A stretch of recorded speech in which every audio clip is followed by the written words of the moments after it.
여러분 안녕하십니까, 김경진입니다. 제가 오늘 소개해드릴 과정은 가치평가 기초과정입니다.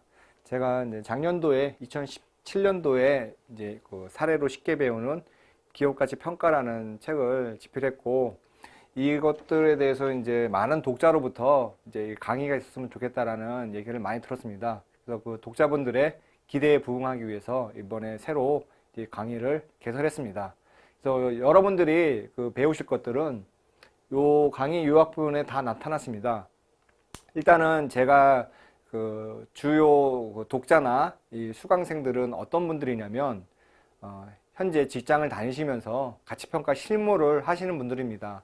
그래서 기존의 가치평가 강의와는 좀 다르게 이론뿐만 아니라 실제 엑셀에서 가치평가가 어떻게 구현되는지 저와 같이 하나하나 배워볼 것입니다. 그래서 이런 강의가 기존 강의와는 굉장히 다릅니다. 특히 이제 저 같은 경우에는 실무 경험이 한 10년 이상 있고, 제 소개를 또 잠깐 소개한다면, 저는 이제 서울대학원에서 재무관리를 전공했고, 그 이후에 뭐 STX나 일진 이런 기업에서 주로 M&A 업무를 좀 많이 했습니다.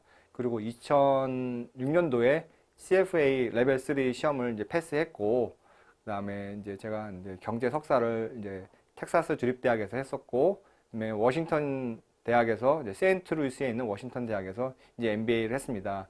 이렇게 저의 다양한 이제 학문적인 배경과 그다음에 M&A나 그 기획, 투자, 그다음에 뭐 구조조정, 뭐 내부 컨설팅 같은 업무, 실무 업무를 바탕으로 제가 지금까지 경험했던 실무 업무와 그다음에 저의 아카데믹한 백그라운드를 바탕으로 제가 이 책을 집필했고, 이 책들은 주로 이제 실무를 하시는 분들이 굉장히 궁금해 하시는 것 위주로 해서 요약해서 쉬운 것들 위주로 이제 만들었습니다. 특히 기존 강의하고 계속 다른 점들은 말씀드리면 엑셀을 통해서 실제로 여러분들이 궁금해 하시는 DCF 모형을 만들었고, 엑셀을 통해서 여러분들이 이제 자본 비용을 추정하기 위해서 회계 분석하는 거를 같이 해본 강의입니다. 그래서 저희 강의 내용은 이렇게 이루어져 있습니다. 첫 번째는 이제 경제 분석에 대한 얘기입니다. 산업 분석. 이제 경제나 산업은 여러분들이 가치 평가를 하기 위해서 분석해야 될 외부 환경에 대한 분석입니다.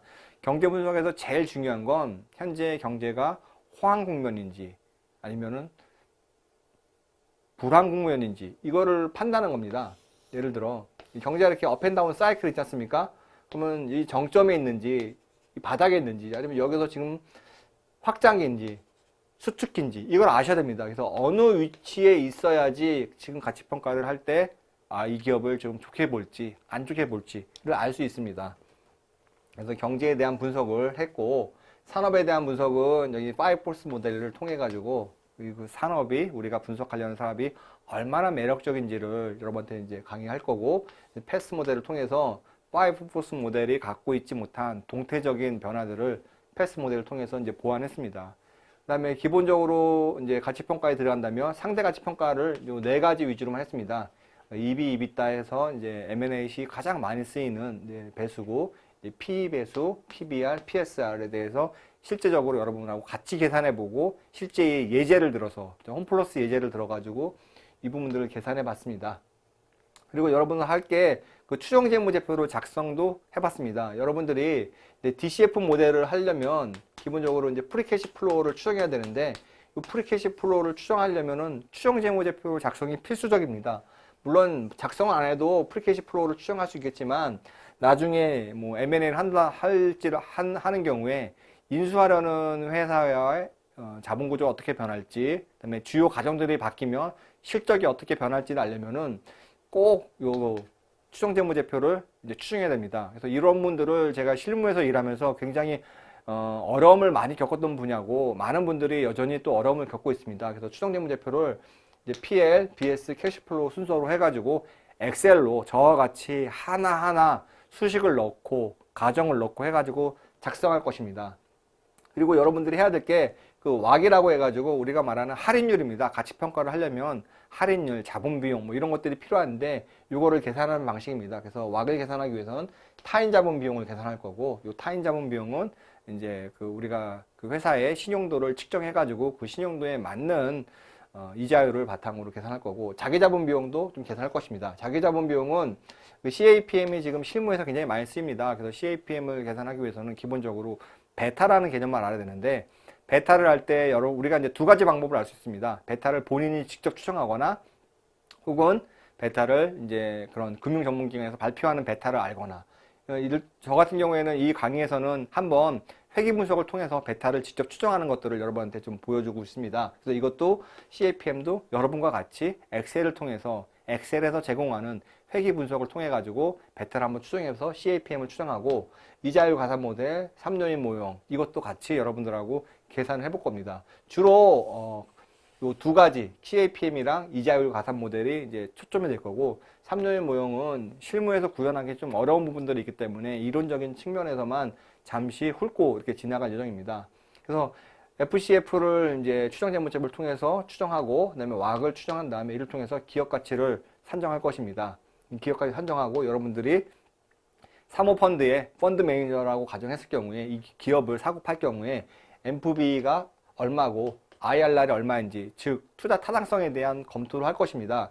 그래서 타인 자본을 이용할 경우에 NPV, IRR 수치가 굉장히 좋아집니다. 즉 LBO에서 자주 사용하는 모델들이 있습니다. 이런 부분들도 간략하게 터치를 할 거고, 또 실무에서는 NPV보다 IRR을 좀 선호합니다. 그래서 실제로 이걸 NPV하고 IRR을 기존의 재무관리 교과서에서는 자본예산이라는 부분에 있어서 좀 이론적으로만 접근했는데, 저는 이론이 아니라 실제 예제를 통해 가지고 엑셀을 통해서 NPV하고 IRR을 계산하고 그것이 갖는 의미가 어떤 건지 같이 보겠습니다. 그 외에 뭐 회수기간도 있지만, 회수기간은 이제 참고로 아시면 됩니다. 제 강의는 총 14강의로 이제 이루어졌고, 여러분들이 이 사례로 쉽게 배우는 기업가치 평가의 대부분의 내용을 제 강의를 통해서 여러분들이 이제 제가 커버하고 있습니다. 그래서 이 기업가치 평가가 실제로 엑셀을 통해 가지고 하나하나 여러분하고 같이 계산하고, 그다음에 가치 수식을 만들고 천천히 하기 때문에 여러분들이 쉽게 누구나 다 따라올 수 있고, 회계나 재무에 대한 백그라운드가 좀 낮은 부분, 나 회계를 잘 못하면 어떡하지? 나 재무를 잘 모르는데 걱정 안 하셔도 됩니다.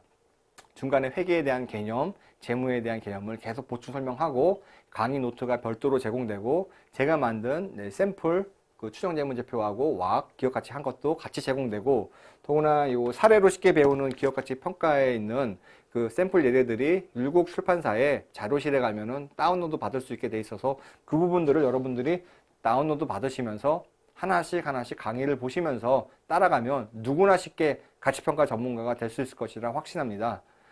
이 과정이 기초 과정이지만 여러분들이 실무에서 만나는 대부분의 케이스를 포함했기 때문에 매우 유용할 과정이라고 생각합니다.